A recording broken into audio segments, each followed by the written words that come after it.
Unlocking a life of tranquility, your guide to Stoicism. Have you ever felt buffeted by the relentless chaos of existence, like a small cork tossed about in a tempestuous sea? Well, fret no more, for today we embark on a voyage to a serene and unshakable haven, a philosophy known as Stoicism. This ancient school of thought holds within its weathered scrolls the secrets to navigating life's inevitable squalls with grace, resilience, and even a dash of good humor. Over the next few moments, we shall delve into 5 fundamental principles of Stoicism, each one a carefully crafted oar to row your boat upon those occasionally choppy but ultimately navigable waters of life. Picture, if you will, a majestic oak tree standing resolute against a howling gale. Its branches may sway and creak, leaves may be torn asunder and scattered to the 4 winds, but the trunk, the very heart of the tree, remains firm, rooted in the unyielding strength of the earth. This, my friends, is the essence of the dichotomy of control. There are things in life we can control: our thoughts, our actions, our reactions to the world around us. These are the elements within our grasp, the aspects of life where our influence truly matters. These, like the mighty trunk of our oak, should be our focus, our source of inner strength. Then there are those things over which we have absolutely no control whatsoever: the weather, the opinions of others, the inevitable ebb and flow of fortune.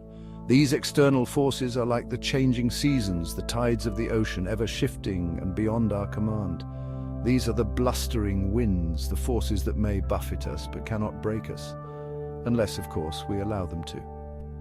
The Stoics understood that true peace lies in accepting this dichotomy.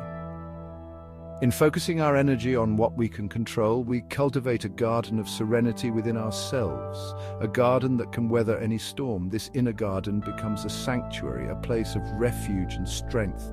Imagine the wasted energy, the needless worry we expend attempting to control the uncontrollable. By releasing our grip on those things that lie beyond our grasp, we free ourselves to tend our own garden, to cultivate our own inner strength. This act of letting go is not a sign of weakness, but of wisdom and courage. We become like the oak, resilient, unyielding, and at peace amidst the storm. Remember, my friends, we are not captains of the entire universe, merely captains of our own ship. Let us navigate wisely, steering our lives with intention and clarity, embracing the journey with all its uncertainties. Now, don't let the title of this chapter alarm you.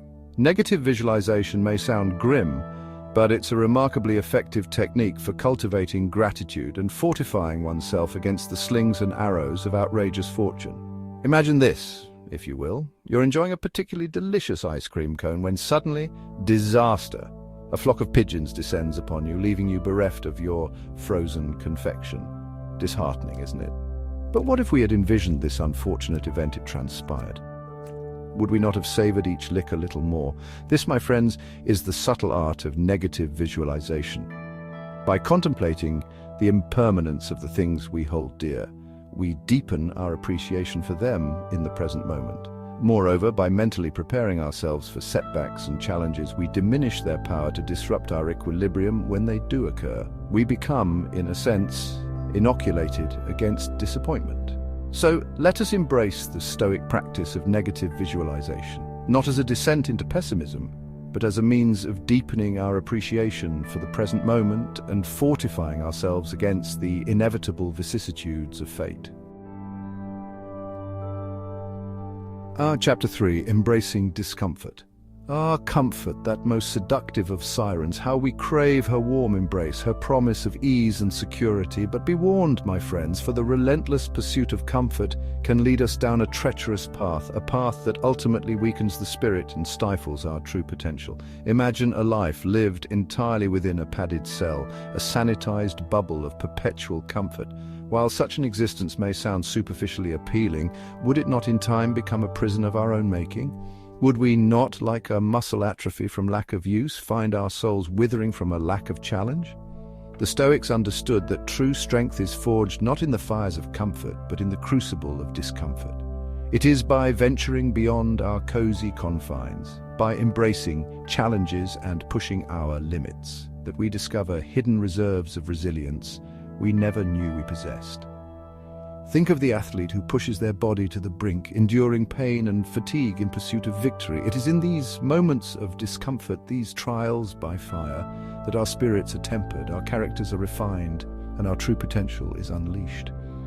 Let us seek out challenges, push ourselves beyond our perceived limitations, and discover the boundless wellspring of strength that lies dormant within us all.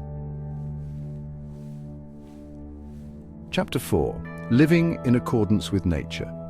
Now, when I speak of nature, my friends, I refer not just to the verdant forests and babbling brooks of the natural world, but also to the very essence of our own being, our own innate nature. It is the core of who we are, the fundamental truths that define our existence. We humans, ingenious though we may be, are but a part of a grander tapestry, a magnificent and intricate design that weaves together all forms of life. A symphony of existence that encompasses all creatures great and small, from the tiniest insects to the majestic birds soaring in the sky, the soaring peaks of mountains and the murmuring depths of the ocean. Every element, every being plays a vital role in this grand composition. The Stoics recognized this fundamental truth and understood that true fulfillment lies in aligning our lives with the natural order of things. They believed that wisdom comes from understanding our place in the universe. This means accepting the cyclical nature of life, the ebb and flow, the constant changes that shape our journey, the inevitable periods of growth and decay, the moments of flourishing and the times of decline. Just as a tree sheds its leaves in autumn, releasing what is no longer needed, not as a sign of defeat, but as a natural part of its cycle, a preparation for renewal. But as a natural part of its cycle, a necessary step towards new growth and rejuvenation. So too must we learn to accept the seasons of our own lives, the transitions and transformations that define our existence, the times of abundance and the times of letting go, each phase bringing its own lessons and opportunities. Living in accordance with nature also means recognizing our interconnectedness with all beings. We are part of a larger community of life. We are not isolated islands, but rather integral threads in the intricate web of life, each of us contributing to the whole. By embracing the Stoic principle of living in accordance with nature, we find harmony and balance. We tap into a profound sense of belonging, a deep connection to the world around us, a sense of purpose that transcends our individual selves and connects us to something far greater than ourselves, a universal truth that binds us all together in the fabric of existence. Chapter 5. The Art of Acquiescence. Now, before you mistake this for a call to apathy or resignation, allow me to clarify. Acquiescence, my dear viewers, is not about passively accepting injustice or resigning oneself to a life of quiet desperation. No, it's far more nuanced, far more empowering than that. Acquiescence, in the Stoic sense, is about accepting what is, rather than railing against the reality of the present moment. It's about recognizing that we cannot control the whims of fate, the actions of others, or the inevitable curveballs that life throws our way. What we can control, however, is our response to these events, our attitude in the face of adversity. Imagine a dog tied to a moving cart. The dog has two choices. It can resist the cart's movement, straining at its leash, barking and yelping in frustration, or it can choose to walk alongside the cart, accepting its direction and finding a measure of peace in the present moment.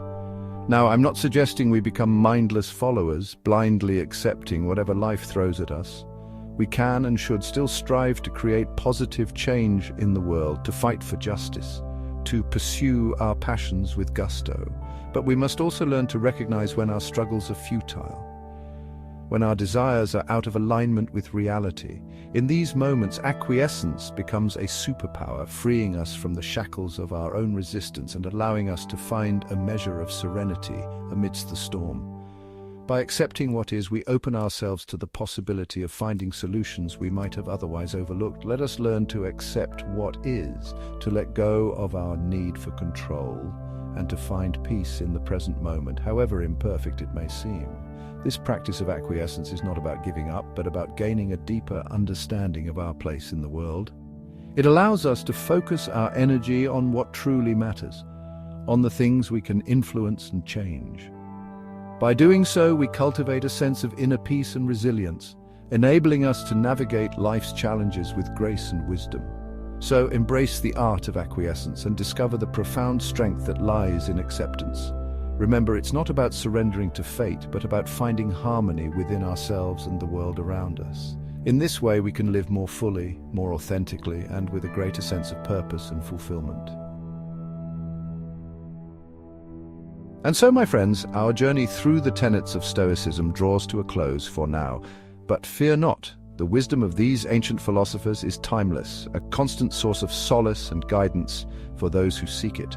Armed with the tools of Stoicism, with its emphasis on self-control, acceptance, and living in accordance with nature, we can transform ourselves from bewildered bystanders into confident navigators of our own existence. Until we meet again, may you find joy in the unexpected, grace in the face of challenge, and a sense of profound peace in the ever-unfolding mystery of it all.